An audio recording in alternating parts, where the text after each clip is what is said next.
including what is probably the closest to country they've ever done.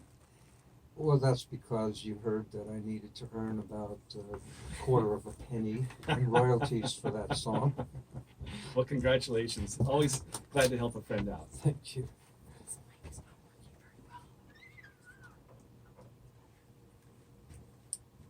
So, and you'll pardon me if I seem kind of distracted, but I wish our audience could see that there is a pair of KWMR boxers pinned to the studio wall, and I don't know why, but there are just some things we were not meant to know.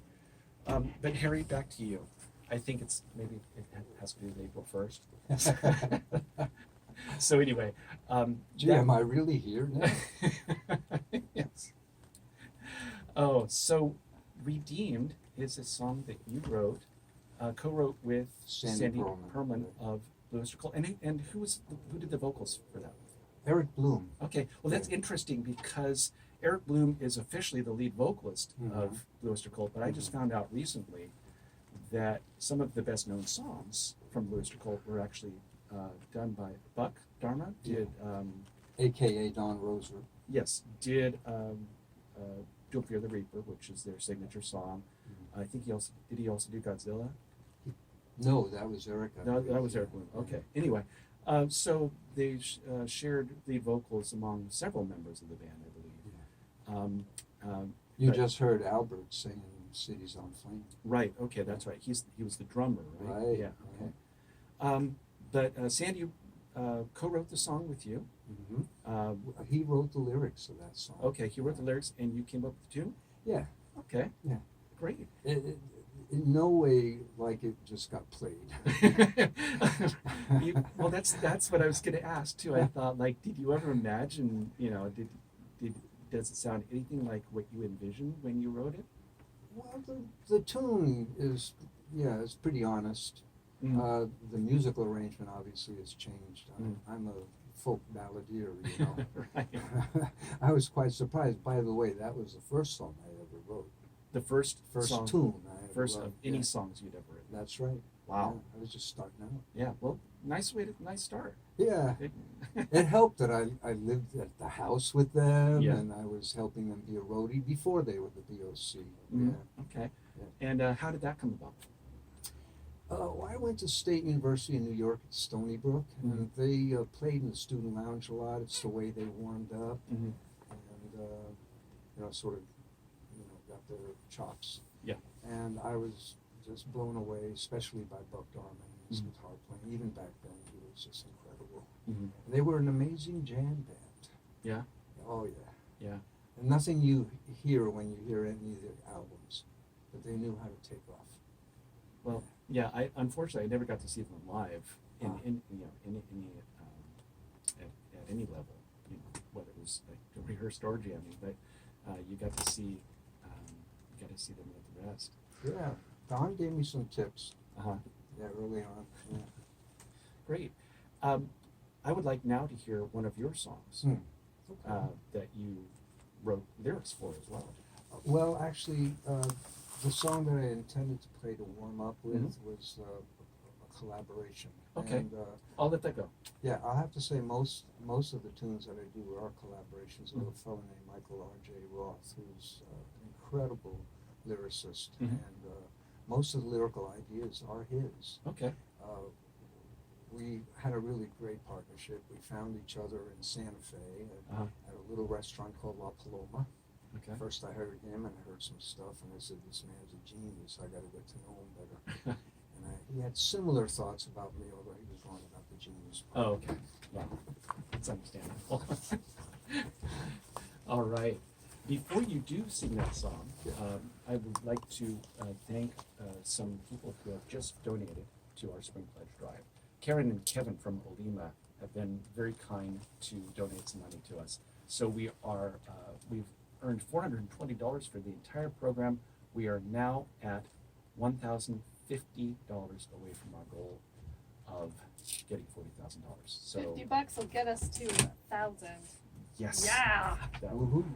Give that phone number out. All right. I'm waiting. Okay. Yeah, Amanda just gets so bored just sitting there, so please entertain her by calling her at 415-663-9050. So Harri, you primarily are the tunesmith. You're the guy who writes the Mostly, music, yeah. and then you collaborate with Michael Yeah. Roth. You Michael, said who yeah. does pretty much does the lyrics. Yeah. Although you've contributed some.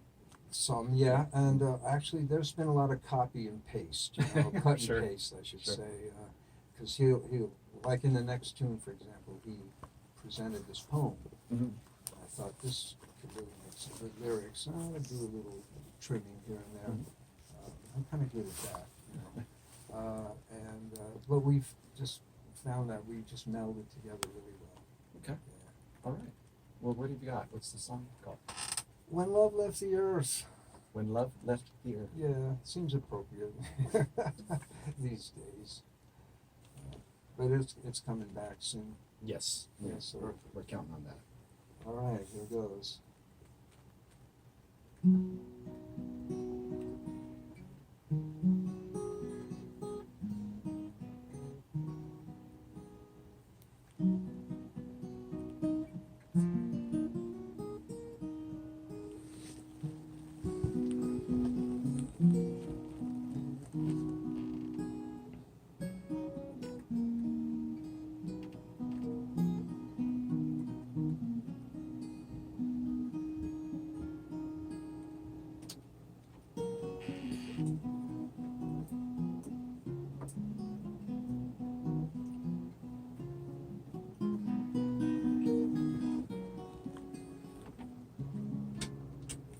When love left the earth, I turned 41.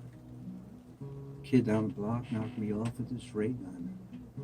Clouds were dead rabbits that the wind killed for fun. Traffic rolled by with a band out of tune. The church bells pealed on the weekend too.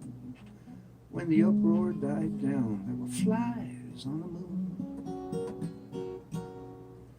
I traveled down highways, I settled in place. Sat back in awe as men leaped into space.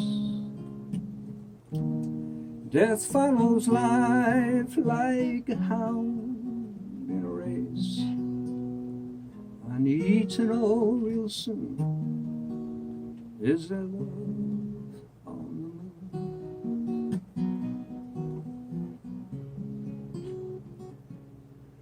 Well, you walked out on me last Saturday night, you never came back, I thought that you might.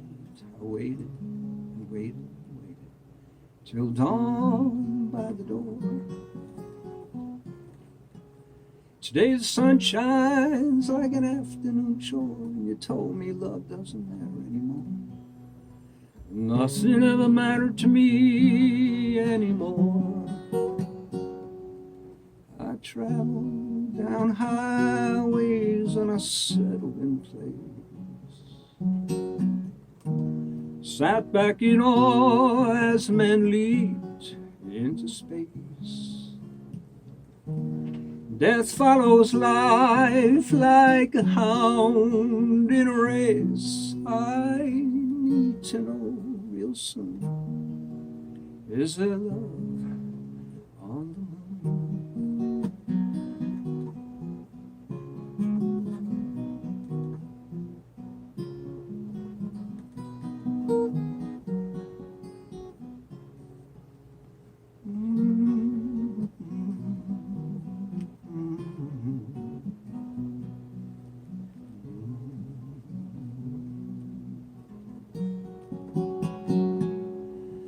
I travel down highways, I settle in place.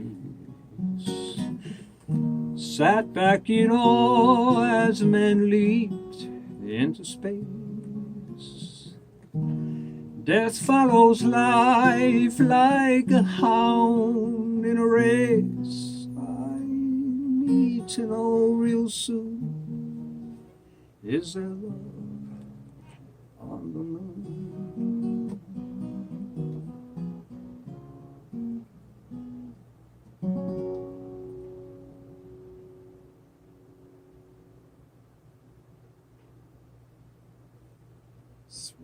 Harry Wolf, and with the lyrics from a poem you said from Michael's. Yeah. Now, when did that song get put together? I have retroactive amnesia from life. It's about 1982. Okay. I'm an old guy. No. Young at heart. Thank you. So, what is the timeline for picking up the guitar and playing music for you? Well, I was so infatuated with rock and roll in my teens, and then my experience with the soft white underbelly, who later became the Blue Oyster Cult. Right.